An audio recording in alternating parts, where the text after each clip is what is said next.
Well, then how are we going to get this to work with the fact that you walk through a trigger volume and the light turns on? Well, scripts, you can't directly control the behavior of another object from a script inside a different object, but scripts can talk to each other. So one script can ask another script to perform a certain change in behavior. So for example, a trigger volume can have a script that sends a message when the avatar collides with the script, and that script can send the message, and the light can have another script in it that's listening for that message, and when it sees that message, it can change the values of the properties or variables in that class instance we talked about on the server, and change the way the light, from a different intensity or different color or whatever. So the point is, the light behavior is changed by the script in the light, but the request to change it is coming from the trigger volume with a script in it. The server then, of course, sends all that information down to the client, as we talked about, and the actual turning on and off of the light, as you see it, is being performed by the rendering down on the client, not on the server. So here's a simple diagram, and it's your most basic diagram that you see when you start programming. Basically, it's an input-output. So that's what happens. What happens is an input happens, a message gets sent, and an output receives that. Or in this, it may not receive it directly. It may be listening for it, and so it sees it drop somewhere. It may pick it up, like the idea of a post office box. This input often, as you'll see, I've got a couple of acronyms for it. In most programming circles, we call that a trigger, and an event, and an action. And you'll see this when we're talking about simple scripts, mention them that way. In the Reflex framework, they call the input a sensor, the message is called a bang, and the output's called an actuator, but it really is just input, message, output, like anything else. Also, if you're going to apply some logic between the input-output, a typical approach to that is input processing output, or input logic output, and with messages in between. So you send your input, sends a message to the logic that performs some amount of logic, and then it sends a different message based on what that logic told it to do to the output or action to be performed. And the Reflex scripts are really actually written that way, with sensor logic and actuator scripts been identified by Galen.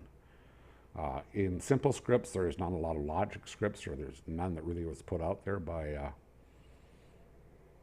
Kelly, and I think the reason for that is they're supposed to be starting scripts. They're supposed to give you an idea of how to go do things. And if you need logic, the point would be write your own logic scripts. I've seen a couple that have been released through the store just recently that are logic scripts. And certainly all the things that are in Reflex for logic scripts could be fairly easily rewritten as standalone modular logic, simple logic scripts, but no one's done that. And I think, again, the point being is, if you want to go ahead and have a logic script, just instead of configuring something, just go ahead and write a small script. That's easy to say and maybe hard to do. The other thing is, in the input and the output side, a lot of times when I'm writing code, I don't necessarily put a separate logic script. I'm not all that disciplined. I will put in the input side or the output side the logic I want to be performed, depending on what I need to go do. Like if I need a router, I would probably put that in the input side and send out 3 different messages to 3 different outputs, rather than having a standalone logic script and having to deal with that extra delay in messaging going through the message layer. So anyway, too much programming talk. So here's an example. I'm going to talk about simple scripts.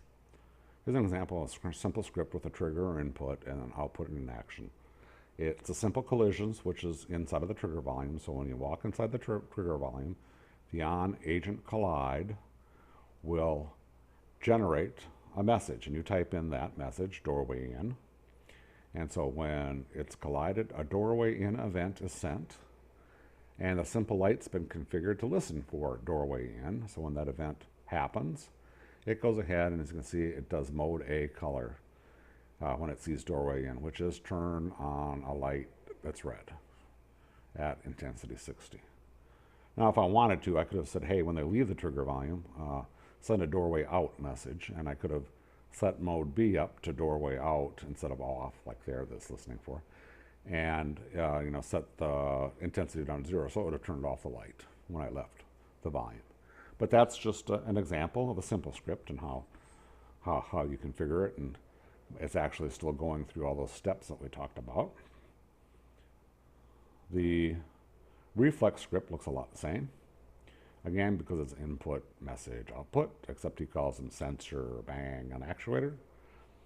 And again, the sensor script is dropped in the Reflex, in the trigger volume, and the actuator script is dumped or put in the light.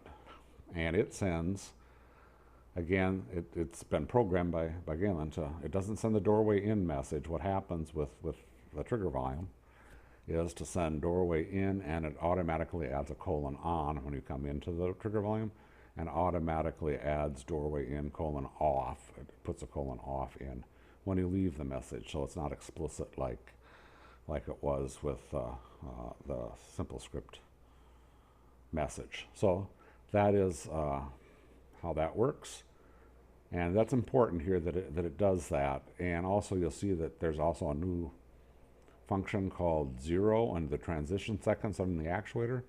So you can set it to go, let's say, turn red and take 3 seconds to do it. Now, that brings up a good point, real quick here, that Reflex scripts are different than simple scripts. Well, why is that? They have different functionality.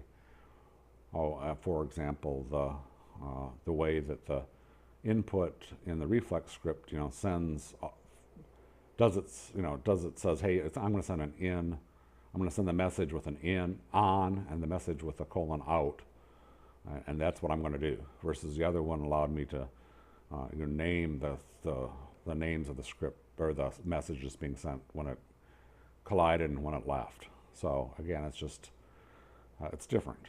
And also on the light side, if you remember, the simple script allowed me to control 2 lights, and I could have had a red and green light, but I could have chosen it to be a red and an off if I was listening to on and off messages.